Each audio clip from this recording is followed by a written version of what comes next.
Listen up, get ready, I'm not gonna take no more. There's a revolution, a revelation going on in my soul.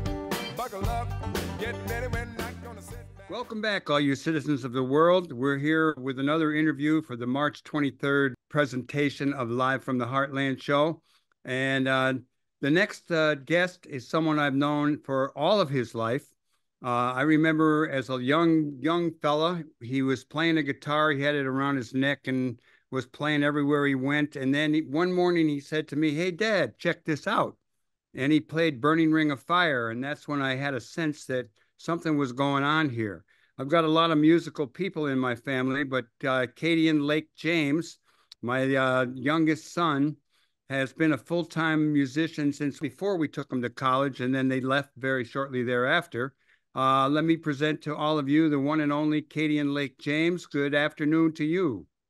Good afternoon, my father. Thank you for the kind words. It's a pleasure to be here with you today. I'm in Hawaii, and out there is the ocean, and there's just a lot of stuff to see. I've only been here about 20 hours so far, but you've been really active. Not long before I came out here, you went off to Bali, and then you went to Hanoi. You've had a beautiful review in the Aquarian Drunkard of your new album, Lake J and Dizzy, and you were on Chicago Public Radio. How about you take a few minutes, Cade, and fill us in on your most recent activities? Yeah, well, I put out my debut solo record, Dizzy, under the name Lake J, which is just Cadien Lake James, it's part of my name. But put that out on the 1st of March. I've been working on it a long time, starting in the genesis of your attic over the pandemic when I was living there. So that came out on March 1st, and I happened to be traveling when that happened. I was filling in, playing guitar for the band Whitney. They had a festival out in Bali, so we flew out to play that, and we're just going to Vietnam for fun afterwards. I had heard great things from other friends, and since we were going, a friend of mine, Kevin Morby, a great musician, had played in Hanoi in December. So I reached out to him to see about setting up my own show since I was going to be there anyways. And a lot of the Foot Gentlemen in Whitney played on my record, so they already knew the songs. Julian's been drumming with me for the last 3 or 4 shows I've done for Lake J in the States here. So yeah, we set up a show and played a Lake J set in Hanoi, which was a very special experience, and generally just had a good time kind of celebrating being together. And it was funny that my record came out that week and everyone who was on the trip had played on the record and contributed to it. So it felt like a little quasi celebration of the record coming out. What was your sense of Hanoi? I mean, for older folks like us, the Vietnam War, or as they call it in Vietnam, the American War, was a major event that, shaped the direction of many of our lives. And, all throughout your life, I've always tried to steer you toward the political, and you are quite a political guy, but you don't necessarily take my advice. And I know you, and I said, when you get to Hanoi, say this or that. And what was it like? What was your sense of Hanoi? I mean, Hanoi was wonderful. It's as much as growing up in America much after the Vietnam War, but with the backdrop of that being obviously a huge point in our history, in recent history, which is coming up on the 50-year anniversary of America retreating from Vietnam.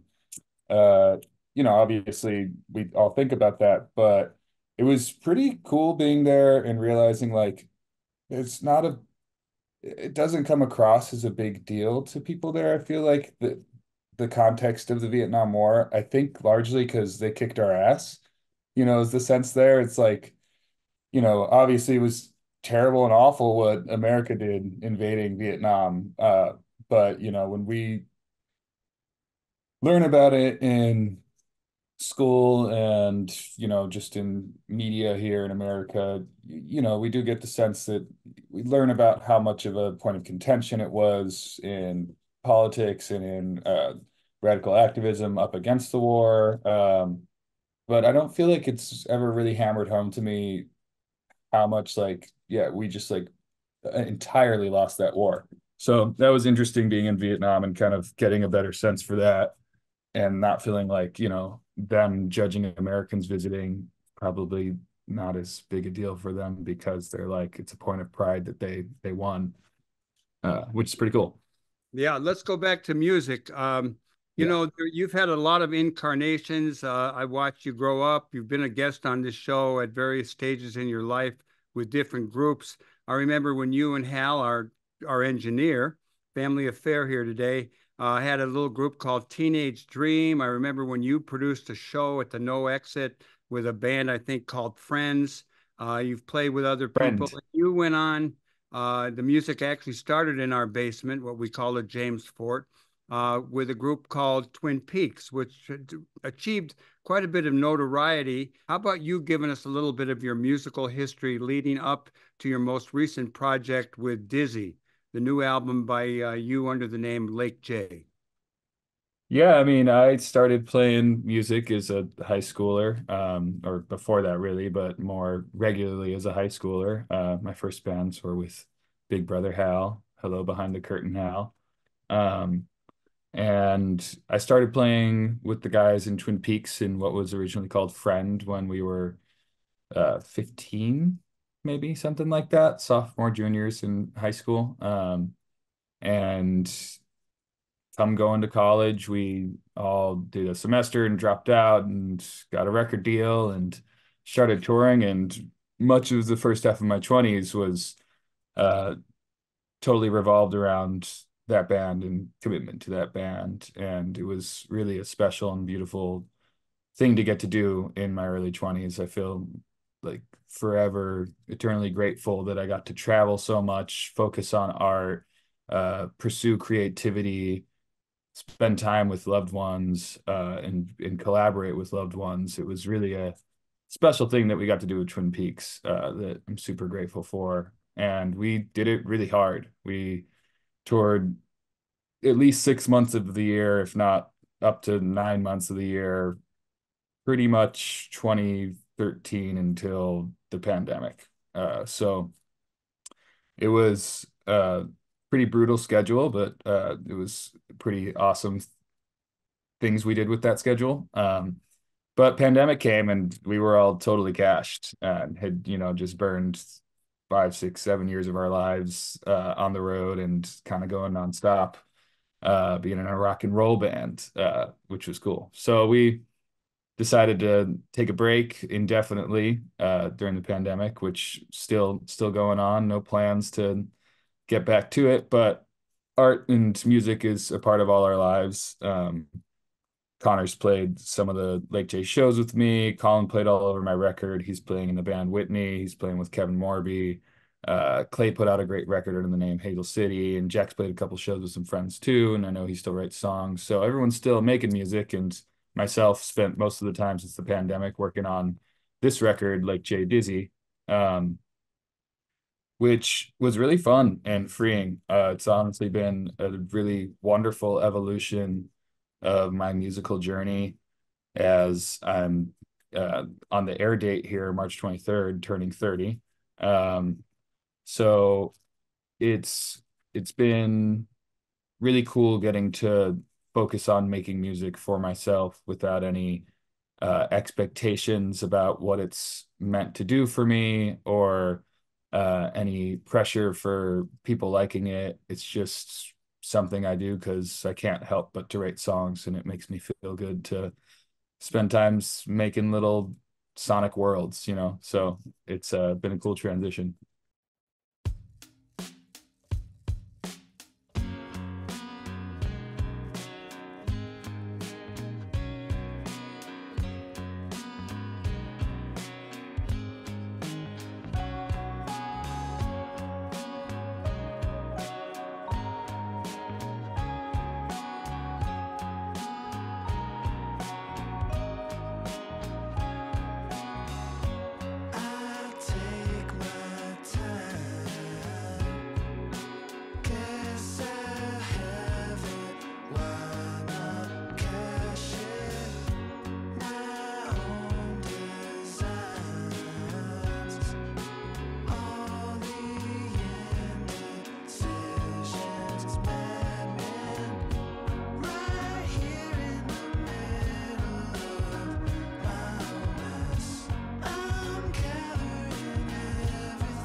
Well, we're here talking with Cadien Lake Jack Henry James is his full name. He's been going lately by Cadien Lake James. And for those of you who might have tuned in late, he is my youngest son. And I was really honored that I got to follow you young fellows around for a number of years, whether it be at South by Southwest, whether it be on the West Coast, whether it be Georgia, New York, South Dakota. Um, I like road trips, and I really liked meeting up with you and hearing you guys play. Um, just one more little bit on uh, what the pandemic did to you and perhaps to music and musicians, not only in Chicago but beyond. Um, well, I haven't experienced so much the difficulties of trying to make it as a touring musician post-pandemic, given that I kind of took it as a sign to step away from it as my main source of income or career. But clearly, it was a very difficult and trying time for bands and any artist who made their income or used as a source of their momentum and propulsion to perform live because we couldn't do it for a long time. And it doesn't seem like there's been a total recovery for shows being as regularly attended. But it does seem like it's bounced back a lot. The other side of that is, inflation and the economy being a lot different.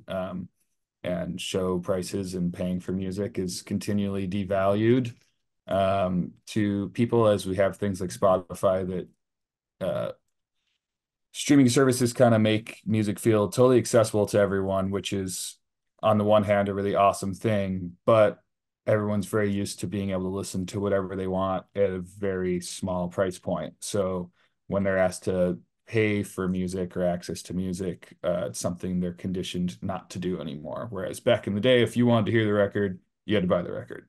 And that would directly support the artist. So obviously a lot's changed. We could spend an hour talking about that. But I will say it seems like nothing's going to stop people being creative and making music. And music is one of the most special forms of art in the sense that it really ties people together through community. You can do that with any form of art, but music in particular revolves around this communal witnessing of people coming together to collaborate in this give and take between an audience or a listener and a musician. So it's onward. Katie, and you write music and you write lyrics, and of course, all things change. And as you've grown older, there's been changes in your music. Can you kind of maybe perhaps mark the different periods in your own life around what you were doing and what the sound was leading up to where you're at today? Very difficult to distill like that in a simple way, but it's something that was cool for me working on this record is that a lot of my earliest demos, when I was first learning how to record on my computer, I would do a lot of sampling or taking breakbeat drums, which is a classic hip hop sampling technique of, grabbing a drum break from an old vinyl record and using that for your rhythm. So I used to do a lot of demos where I would make songs over drum breaks. I always really liked that sound, and I would sometimes sample other songs, and that's something that we never really explored in the music of Twin Peaks, but something that I think I explore a lot in the Lake J music, is kind of working with samples and making the drums sound like drum breaks and getting this kind of bombastic 90s sound that was just different and something I've always done and always kind of leaned into when I was writing songs for myself, but we would transform into the sound of Twin Peaks when we took my songs for that band. So it's been cool. It doesn't feel like it's something where I started listening to different music that was changing how you hear this record. It was kind of more just leaning into things that I hadn't been able to lean into as so much or present so much in my music playing in Twin Peaks. Well, what's one of your favorite tunes? I think we're going to take a musical break here and give people a little taste of what Lake J is all about on the new album, Dizzy. Definitely one of my favorites on the record is a song called Oft in My Mind. I wrote it Let's out. hear it.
Okay, that was Off in My Mind. And tell me a little bit more about you got another thing going on besides Lake J and your new album Dizzy. You've got Kiwi, which is you every House.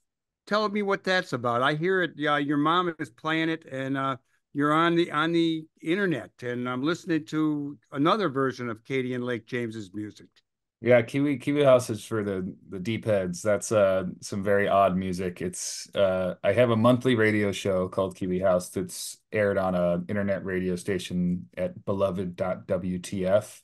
I also archive them on my own website, kiwihouse.earth. Um, but yeah, it's a monthly hour-long radio show of all original music. Sometimes feels quite intentional. Sometimes I throw it together because I say, oh crap, I got to get an hour of music in before the radio show airs this weekend. So it's been cool. I've been doing it. Was the 12th one. So I think I've done a year of Kiwi House now. So 12 hours of music out there. Sometimes it's demos of songs or, uh, old pieces I have. Sometimes I'm making new ambient pieces. Sometimes it's experimental. It can really be all over the place. And all I could say is you should check it out if you ever have time to kill. It's a lot of music there. So head to kiwihouse.earth or go to beloved.w2atf. Either of them, you can find archives of Kiwi House and check out that side of my music. Well, son, let me ask you, what kind of plans might you have around your new music with Lake J?